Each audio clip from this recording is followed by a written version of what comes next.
Why silence can destroy narcissists faster than anger ever will. This is not a mere psychological observation, nor simply a social strategy. It is a revelation that emerges from the depths of the unconscious, from the very roots of human shadow and archetypal conflict. I want you to imagine for a moment that you are standing before an ancient mirror. In this mirror, you see not your physical face, but the accumulation of countless reflections from those who have gazed upon you across the years: parents, lovers, friends, enemies. Each look left an imprint, and within this glass lies a record of the masks you have worn. Narcissism is born in such mirrors, in the compulsive need to be reflected back, in the terror that if no gaze affirms one's existence, then perhaps existence itself dissolves into nothingness. When we meet the narcissist, we meet not a sovereign self, but a fragile structure, a house of glass built upon the need for external validation. Anger, when directed at such a structure, becomes a storm of fire against glass. It shatters, yes, but it shatters into shards that can still cut and wound. Anger feeds the drama, and the narcissist lives upon drama as a vampire lives upon blood.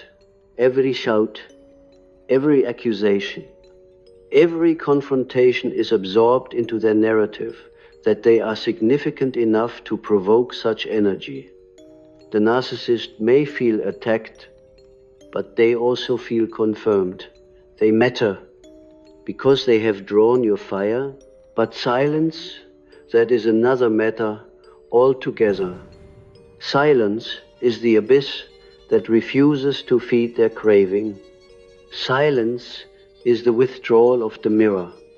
It is as if the world has turned away its gaze, and in that turning, the fragile edifice of the narcissist begins to collapse. Silence is not passivity. It is an active force, a negation more potent than any act of fury. In silence, the narcissist confronts their deepest terror, that without an audience, without a victim, without someone to dance to their tune, they do not exist. This is where the psychology deepens into the mystical, for silence is not merely the absence of words, it is the presence of the unconscious itself. To withdraw speech is to open the field of archetypal confrontation. In myth, we often see the hero face the dragon not by screaming, but by standing in stillness, bearing the unbearable.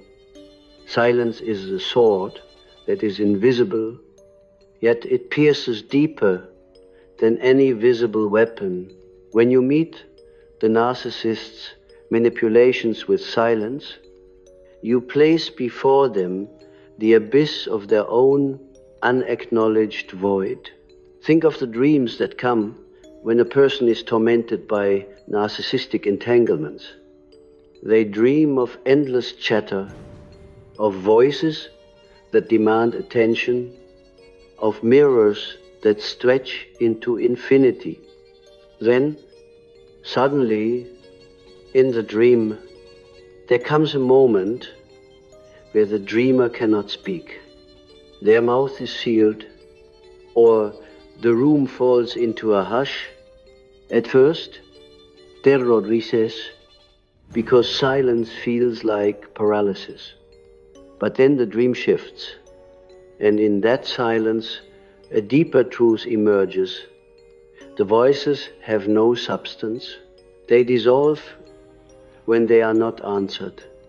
The narcissist's hold dissolves in precisely this way. I speak to you, then not as a lecturer of mere psychology, but as a guide into the underworld of human relations. Anger is natural. It is the fire of Mars, the archetype of the warrior. But when faced with the vampiric structure of narcissism, the warrior's sword becomes the narcissist's nourishment. Silence, however, belongs to another archetype altogether, the archetype of the sage, the mystic, the hermit who carries his lamp into the dark. Silence is allied with death, for in silence something dies.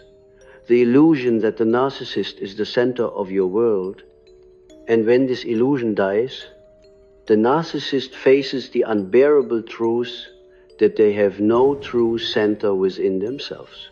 You must understand, the narcissist is terrified of inner life. They fear the unconscious, for the unconscious is full of the abandoned child they once were. The rejected vulnerability they have sealed away. Their mask, their arrogance, their cruelty. All of it is a desperate attempt to prevent silence from exposing what lies beneath. This is why your silence is unbearable to them. It forces them to hear what they cannot face, the echo of emptiness within. And yet, let me warn you, silence must not be confused with suppression. If you remain silent, but seethe with rage within, the narcissist will still sense the energy and feed upon it. True silence is not merely closing the mouth, it is a descent into inner stillness. It is a capacity to withdraw projection, to reclaim your soul from their theater, to cease offering yourself as fuel. Silence becomes destructive to the narcissist only when it is born of your own wholeness, when it emerges not from fear but from knowledge. This is the work of individuation. To stand silent before the narcissist is to have reclaimed the fragments of your psyche that once danced to their approval or cowered before their disapproval. It is to say, without words, I am no longer your mirror. I exist beyond your gaze. In this silence, you are not abandoning yourself, you are recovering yourself. The narcissist, deprived of the endless nourishment of your reactions, collapses into their own shadow. And here we touch upon the archetype of destruction and rebirth. Silence is destructive. Yes, but it is destructive in the same way winter destroys the crops.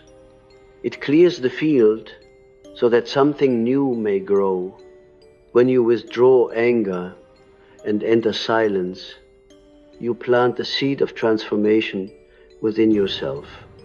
The narcissist may rage, may accuse, may provoke, but their efforts fall into the void because you have ceased to offer the one thing they crave, participation. Let us reflect also upon myth. Consider the tale of Medusa, whose gaze turned men to stone. To confront her directly was death. Perseus did not charge at her with fury. He used the mirror of the shield to reflect her own image back upon her. This act was a form of silence. He did not scream, did not fight in the ordinary sense. He let her face her own reflection. Silence is precisely such a shield. It does not engage the monster. It lets the monster be undone by its own image.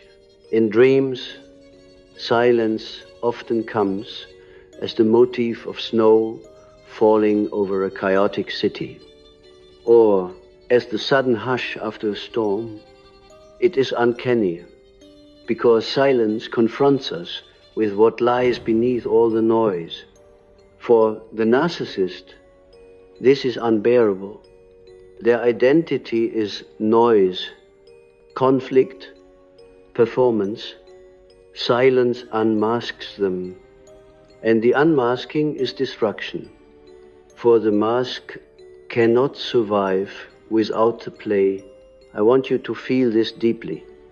Anger is a fire that burns outward, but silence is a gravity that pulls inward. Anger may scorch the narcissist, but it also scorches you. Silence protects you, because it belongs to the inner sanctum. Silence says, I am untouchable, because I do not grant you access to my soul. And in this untouchability, the narcissist faces the one thing they cannot conquer: your independence. To live this silence is to embody the archetype of the self. The self does not need applause, nor does it fear rejection. It is whole within itself. The narcissist is an exile from this wholeness, forever seeking it outside. Thus, when you stand silent, you embody precisely what they lack. This is why it destroys them. You become the living proof that they are hollow while you are whole. And yet, silence is not easy. It requires you to confront your own wounds. For if you have been bound to a narcissist, it is because some part of you longed for their approval. Some part of you was addicted to the drama. To choose silence is to face your own dependency, your own fear of being unseen. It is to endure the anxiety that arises when you withdraw from the dance. But if you can bear it, if you can let the silence deepen, then you awaken to a new strength, the realization that your being is not dependent on anyone's recognition. Do you see how this is not merely a psychological tactic, but a spiritual act? Silence is prayer without words, meditation without posture. It is the soul reclaiming itself from bondage, and as the silence grows within you, the narcissist dwindles, for they can only live as long as you play their game. Once you stop, they are revealed as a hollow actor upon an empty stage. This is why I tell you, anger is quick, but silence is eternal. Anger flares and dies, but silence endures like stone. Silence becomes the ground upon which you stand. And in that ground, the narcissist cannot follow, for they know only the air of performance, never the soil of being.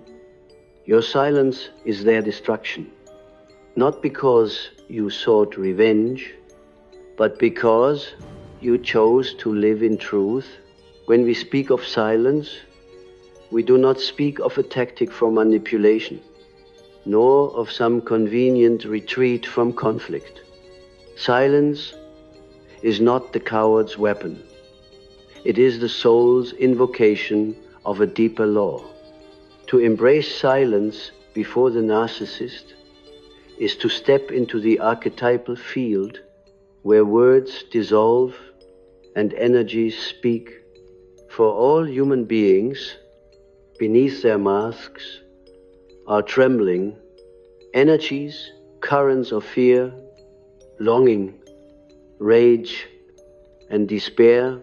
The narcissist, more than any other, dreads silence, because in silence these currents are no longer disguised by words, by endless chatter, by the dramatics of accusation and defense.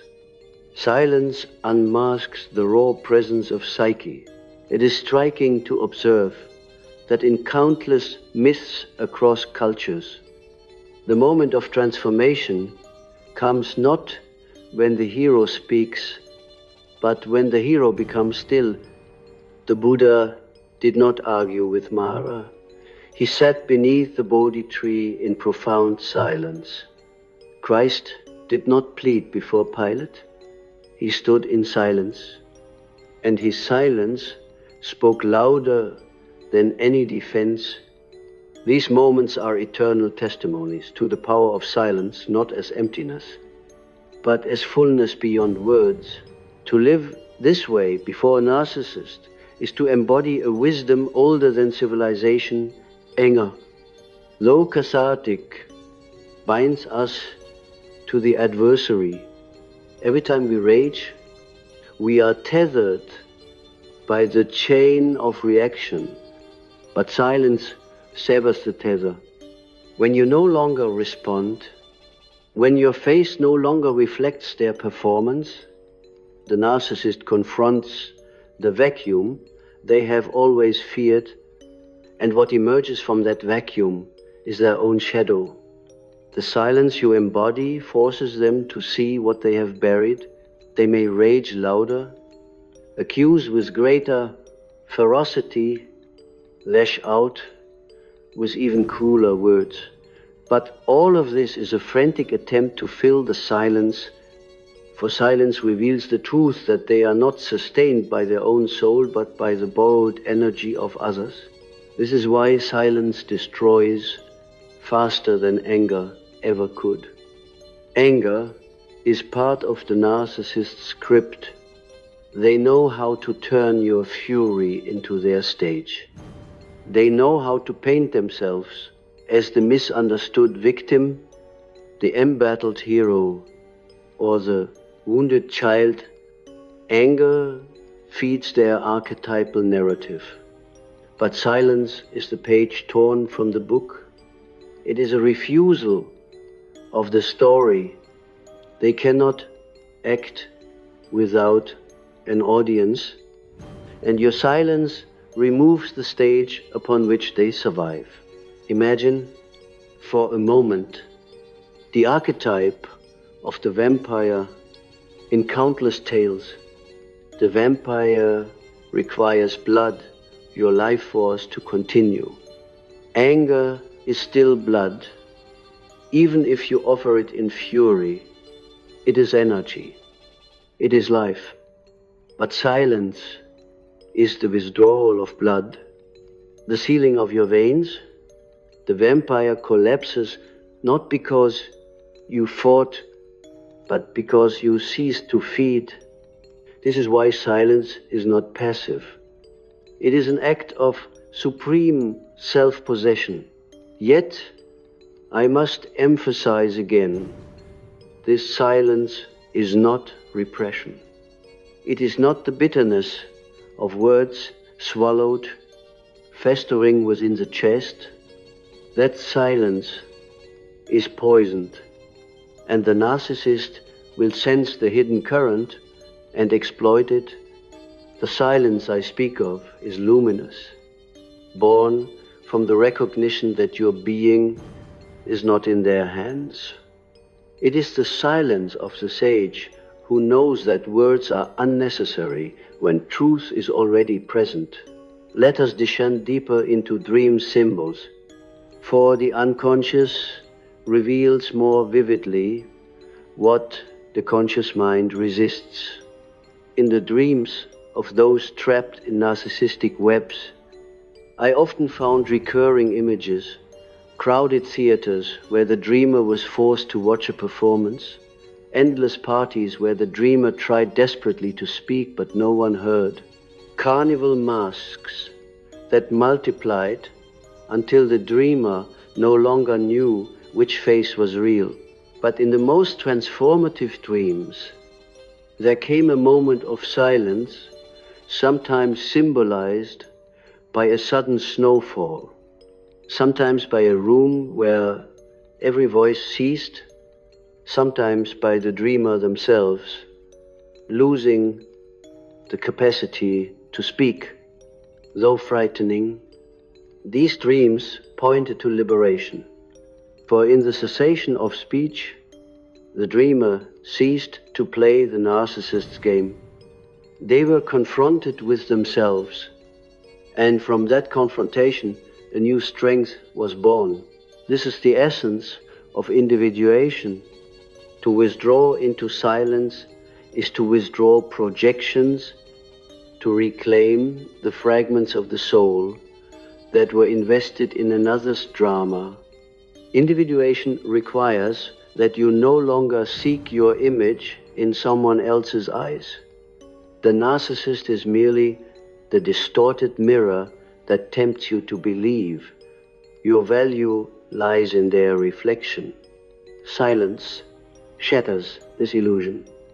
You discover that you are, even without being seen, you are, even without being praised or condemned, you are, even in the absence of their gaze. To live such silence is to embody the archetype of the hermit, carrying his lantern into the wilderness, alone, but not lonely, silent, but not empty, whole, though unacknowledged. The narcissist, confronted with such an archetype, cannot endure. They feed upon reaction, they collapse upon stillness, they thrive upon conflict, they wither upon quiet. It is not you who destroys them, but the silence itself, the great abyss of psyche that refuses to be manipulated. Consider how this principle manifests even in collective life. A tyrant thrives upon resistance, for resistance confirms his power. When the people scream, he is mighty. When the people rage, he is feared. But when the people withdraw, when the crowds disperse, when the applause and the jeers alike fall into silence, the tyrant becomes a pitiful figure shouting into an empty square. So too with a narcissist.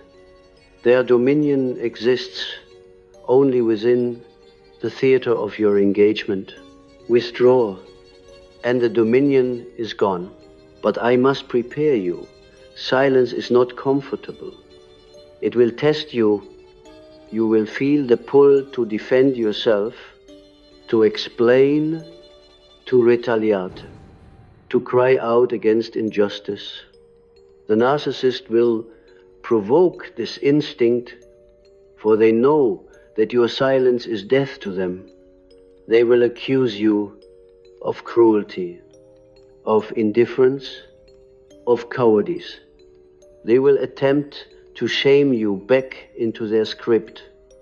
And your task, then, is to endure the fire of their desperation without breaking the silence. For once you endure, you cross a threshold, and the hold is broken. The silence I describe is not simply the absence of words. It is a state of consciousness. It is a profound centering in which you no longer seek the narcissist's gaze to define your reality. It is the stillness of the self, the eternal core that knows itself beyond reflection. To embody this silence is to discover that what you thought was weakness, the inability to persuade or to fight, is in fact the greatest strength, for it is the strength that no one can corrupt, the strength that does not depend upon recognition. And when this silence grows within you, something remarkable happens. The narcissist, once so powerful, begins to shrink in your eyes. You see their rage, not as authority, but as fear. Their manipulation, not as cunning, but as desperation. Their cruelty, not as power, but as fragility. The spell is broken. They may continue their performance, but you no longer believe in it. And in this loss of belief lies their destruction. For what is the narcissist without belief? Nothing. This is the sacred paradox. Silence destroys them, but it saves you. Silence ends their dominion, but it begins your individuation. Silence kills the illusion, but it awakens the truth. And so I say again, anger may burn them, but silence unmakes them. If you are to understand why silence is the ultimate solvent for narcissistic power, you must consider the nature of the psyche itself. The psyche lives through symbols. Words are only the most superficial symbols. Beneath them lie images, archetypes, and primordial patterns that govern how human beings perceive reality. The narcissist is one who has become trapped in a distorted archetype, what I would call the mask of the king without a kingdom. They play at sovereignty, but their throne is hollow. They demand subjects, worship, and endless recognition. But their inner citadel is empty. They are monarchs of mirrors. Now, when you respond with anger, you are acknowledging their false throne. You are bowing, even if in rage, to their theater. You are saying, you are real enough to stir me, real enough to wound me, real enough to ignite my flame. And in that acknowledgement, you feed the archetype, but when you enter silence, you deny the throne itself. You act as though there is no king at all. You walk out of the theater and the kingdom collapses. This is why silence destroys faster than anger. Ange grands existence, silence dissolves it. Silence is like the dawn upon a nightmare. Suddenly, the monstrous apparitions fade, not because they were slain in combat, but because the light revealed they were phantoms. The narcissist is such a phantom. Their power exists only within the shared illusion. Withdraw your participation, and the illusion ends. This may sound simple, but to live it is profound. For your own unconscious may protest, but if I am silent, I will be unseen. If I do not fight, I will be trampled. If I do not explain, I will be misunderstood. These are the voices of your own shadow, voices that echo from childhood wounds, where you needed recognition, where you feared abandonment, where you sought protection through compliance or defiance. To become truly silent, you must face these voices. You must dare to be unseen, dare to be misunderstood, dare to be ignored, and still know that you are. That is the crucifixion of the ego and the birth of the self. Dreams speak of this often. I recall a patient who was ensnared in a relationship with a deeply narcissistic partner. She dreamed of standing in a vast cathedral while her partner shouted accusations from the altar. She wanted to reply, but in the dream, her mouth was sewn shut. At first she panicked, but then she noticed the cathedral itself, the soaring arches, the silence that held her. She realized that the silence was not her prison, but her sanctuary. Her partner's shouts echoed and dissolved in the vastness. She awoke trembling, yet freed. Her dream showed her that silence was not weakness, but holy ground. To live in silence is to inhabit such a cathedral within yourself The narcissist's voice may thunder, but in the vastness of your inner sanctuary, it becomes an echo fading into insignificance. And when the narcissist senses that their thunder no longer shakes you, they collapse into the truth of their own smallness. Here we come upon the archetype of death and rebirth. Silence is a form of symbolic death. It is the death of your participation in their illusion, the death of your compulsive need to respond, the death of the chain that bound you to their performance. And through that death comes rebirth, your soul no longer tethered, your energy reclaimed, your being restored. The narcissist, however, cannot endure death, for they have no rebirth within. They have built their house upon sand, and when the tide of silence comes, the house crumbles. I tell you this not to inspire cruelty, but to reveal a law of psyche. Silence is destructive to the narcissist, not because it seeks their downfall, but because it exposes the emptiness upon which their identity rests. It is not you who destroys, it is reality itself, revealed through the absence of your engagement. You simply step aside and allow the truth to emerge. But remember, silence is not avoidance. Avoidance is fear-based. It hides from conflict. True silence is fearless presence. It is not running away but standing without words, without reaction, with a stillness that unsettles because it cannot be manipulated.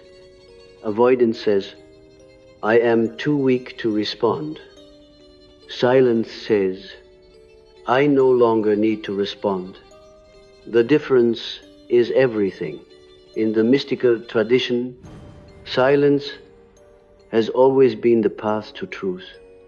The sages withdrew into deserts, into caves, into monasteries, not because they feared the world, but because they sought the voice beyond words. Silence reveals God, the self, the eternal. When you embrace silence before the narcissist, you partake in this same sacred lineage. You turn from the false idol of their gaze and return to the inner altar of the self. And yet, do not be surprised if silence brings loneliness at first. For to step away from the narcissist drama is also to step away from the attention, however poisonous, that once filled your days. There will be a void, but in that void, the soul breathes again. The loneliness is the labor of rebirth. The silence is the womb in which the true self gestates, and soon what felt like emptiness reveals itself as fullness, the fullness of being beyond illusion. I ask you then to meditate on this paradox. Silence destroys the narcissist, yet it heals you. It annihilates the false, yet it awakens the true. It terrifies the one who cannot live without mirrors, yet it liberates the one who discovers they are more than any reflection. This paradox is the heart of individuation. To stand in silence is to stand at the threshold of the mystery, where death and life, destruction and creation converge. There is a secret I must reveal to you. Silence is not merely the absence of words, it is the presence of eternity. When you cease to answer the narcissist's provocation. You do not leave a void. You invite a dimension greater than the human ego. Silence is the feel of the self, the infinite ground of being that does not argue, does not defend, does not seek approval, because it already contains the fullness of existence. The narcissist cannot enter this field. Their life is bound entirely to the fragile fluctuations of ego, how they appear, how they are perceived, how they dominate or fail to dominate. To step into silence is to step into a reality they cannot inhabit. That is why it destroys them. It reveals a dimension in which they are irrelevant, in which their performance has no audience, in which their mask no longer functions. To them, this feels like death, and in a sense, it is the death of their illusion. I recall a vision a patient once described to me after deep analysis. He had long been entangled with a narcissistic father whose every word sought to belittle and control him. In his vision, he saw his father shouting at him in a storm, demanding that he respond, but the patient remained silent, and in that silence, the storm ceased. He watched as his father's body crumbled into sand and blew away on the wind. Only then did he realize that his father's power had always depended upon his own engagement, his own willingness to be bound in the cycle of reply. When he ceased to respond, the cycle ended, and the phantom dispersed. This is the mystical essence. The narcissist is not destroyed by your strength, but by your refusal to lend them your energy. Silence is not an act of conquest, but of release. You cease to fight within their world, and in doing so, you reveal that their world is not ultimate.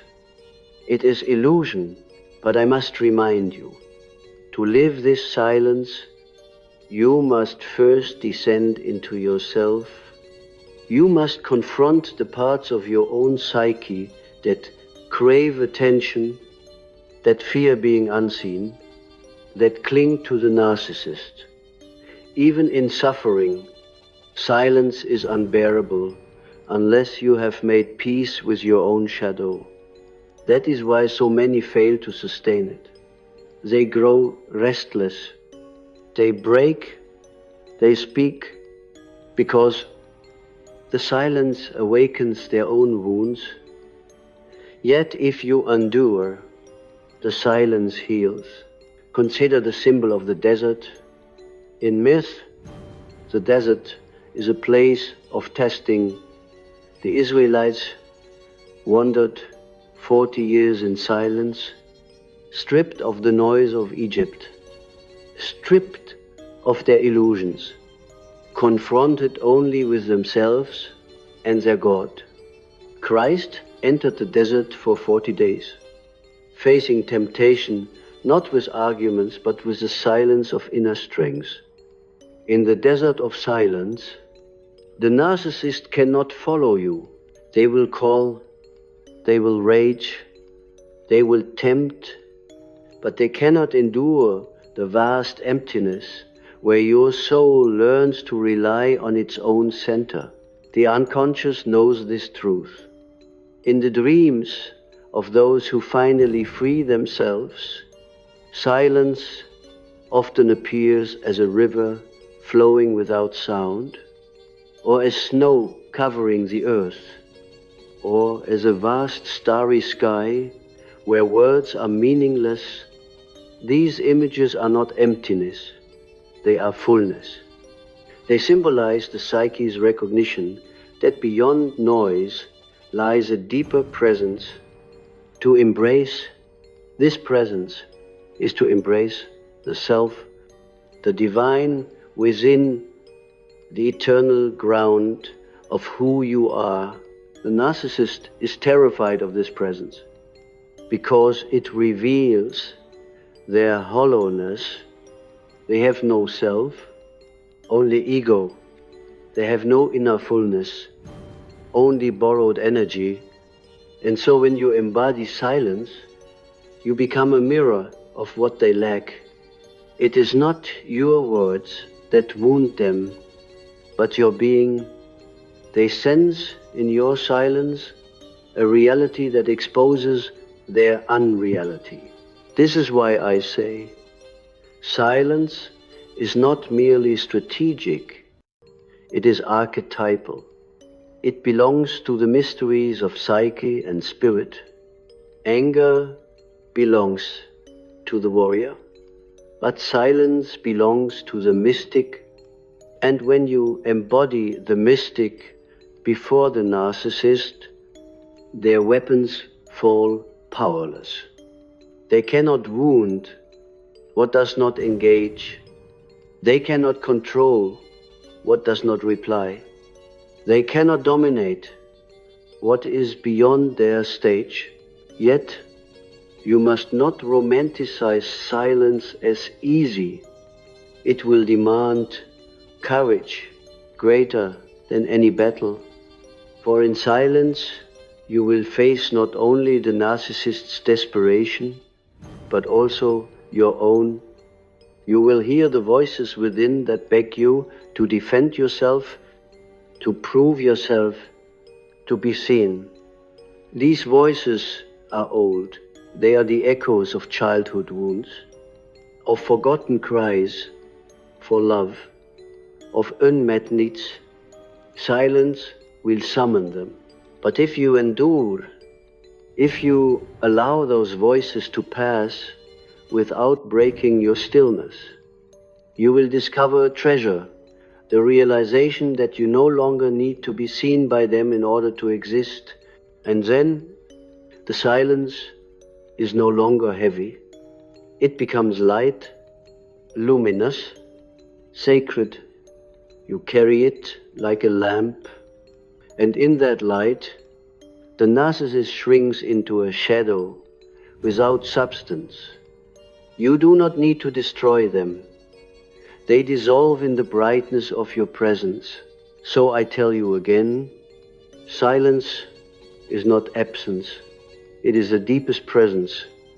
It is not weakness. It is strength beyond measure. It is not avoidance. It is confrontation at the level of being itself. And because it confronts not the mask, but the void behind the mask, it destroys faster than anger ever could. What you must finally see is that silence is not only a strategy against the narcissist, it is a revelation of who you are without them. Anger ties you to their drama. Silence unveils your essence. It is the moment when you cease to orbit their false sun and discover the gravitational center within yourself. This is individuation, the journey not toward someone else's gaze, but toward the wholeness that has always been your birthright. Do not misunderstand me. Silence is not a punishment. It is not a weapon in the hands of vengeance. To use it as such is to betray its essence and to fall back into the very entanglement you wish to escape. True silence is not born of hatred, but of transcendence. It is the act of stepping beyond the battlefield altogether. When you are silent in truth, you do not wish the narcissist's collapse. You simply cease to participate in their illusion. Their collapse is the natural consequence of their dependence upon your energy. This silence is like the dark soil into which the seed must fall. The seed must first die in darkness before it can grow. So too must your ego, once addicted to reaction, be in silence, and then from that still ground, new life arises.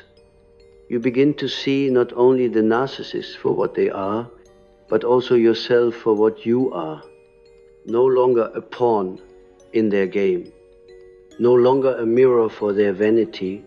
You are a soul, infinite, unshakable. Rooted in the self, there is also mercy hidden in silence, for even as it destroys the narcissist's illusions, it offers them a chance, however slim, to face themselves. Words provoke a defense, anger provokes counterattack, but silence leaves them alone with their own emptiness. Some will flee from this, drowning again in noise and manipulation, but some perhaps may awaken. Silence can be the mirror in which they finally glimpse the abandoned child within. It may be the only moment when they feel the abyss they have long denied. And though many will resist, some may begin the journey inward. Thus, silence, though destructive, is also merciful. I want you to feel the depth of this paradox. Silence is death and life, destruction and healing, judgment and mercy. It is the sword that cuts without blood, the light that blinds but also reveals. To embrace it is to step into the mystery where opposites unite. This is why silence has always been revered by the mystics, for in silence the soul hears the voice that is beyond all voices. And so, when you face the narcissist, remember this: you need not rage, you need not plead, you need not explain. You need only return to the silence of your own being. Let them rage into the void. Let them accuse the stillness. Let them demand the mirror that no longer reflects. Their drama cannot reach the sanctuary of silence. And in time, they will discover that without your participation, their stage is empty. Perhaps you wonder, then what becomes of you in this silence? You become whole. You discover that your value does not depend on applause or condemnation. You discover that you can be unseen and still exist, misunderstood and still secure, alone and yet never abandoned.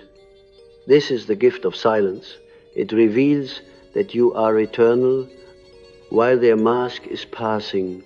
So I leave you with this vision.